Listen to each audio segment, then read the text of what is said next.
अब आपको the mountain man के नाम से प्रसिद्ध गंभीर सिंह योंजन के बारे में बताते हैं। दार्जिलिंग के पर्यावरण एक्टिविस्ट गंभीर सिंह की कहानी बहुत प्रेरणादायक है।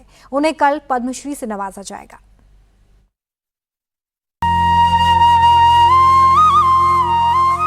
द माउंटेन मैन प्रोफेसर गंभीर सिंह योंजन, पद्मश्री 2026। 86 साल के युवा, पर्वतों से आने वाले पहले व्यक्ति जिन्होंने अनेक उपलब्धियां हासिल की। एक शिक्षाविद और अंतर्राष्ट्रीय ख्याति प्राप्त विद्वान। मेरा जन्म कालिम्पोंग के छोटे से गांव शिंजी में हुआ था। उन दिनों आधुनिक परिवहन और संचार के कोई नामो निशान नहीं थे, लेकिन यह मेरे लिए एक वरदान साबित हुआ। हम प्रकृति के साथ पूरी तरह तालमेल बिठाकर रहते थे। उनके माता पिता का सपना था कि वे अपने बच्चों को आधुनिक शिक्षा और उच्च डिग्रियों से सशक्त बनाएं। मुझे बॉटनी में एमएससी की डिग्री करने के लिए घर से दूर नॉर्थ बंगाल यूनिवर्सिटी जाना पड़ा और कुछ समय बाद उसी विषय में पीएचडी करने के लिए मैं कलकत्ता यूनिवर्सिटी गया। 1962 से 64 के बीच उन्होंने दार्जिलिंग गवर्नमेंट कॉलेज में बायोलॉजिकल साइंसेज में एमएससी और पीएचडी प्रोग्राम शुरू करने में मदद की, ताकि क्षेत्र में उच्च शिक्षा तक पहुंच बन सके। अमेरिका यात्रा के दौरान मैंने हमारी शिक्षा प्रणाली में सुधार की जरूरत वाले क्षेत्रों को पहचाना। मैं चाहता था कि शिक्षा हमारे लोगों और उनके परिवेश के अनुरूप हो।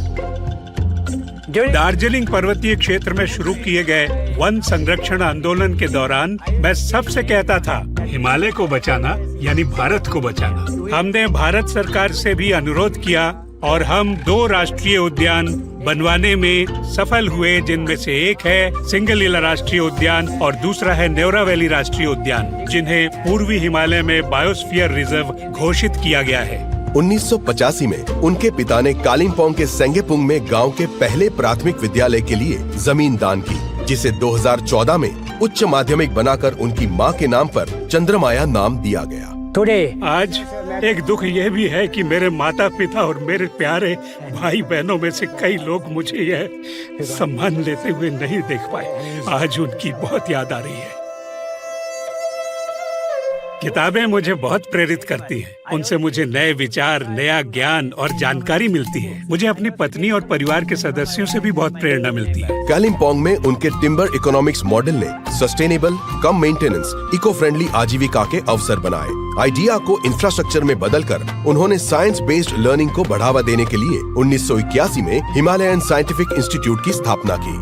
अभी जितना भी आप पेड़ वगैरह वातावरण सब दिख रहा है, ये एक प्रकार से बोला जाए तो प्रोफेसर जीएस योंजन का ही देन है। प्रोफेसर जीएस योंजन 12 बजे तक पढ़ता था, उसके बाद 3 घंटा रेस्ट करता था, उसके बाद कालिम्पोंग 3 घंटा के रास्ते जाके कालिम्पोंग सुमी में पढ़ता था।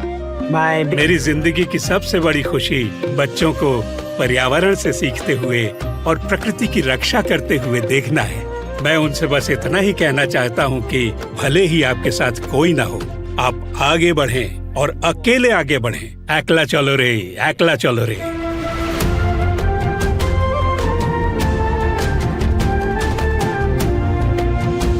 प्रोफेसर गंभीर सिंह योंजन, पद्मश्री 2026।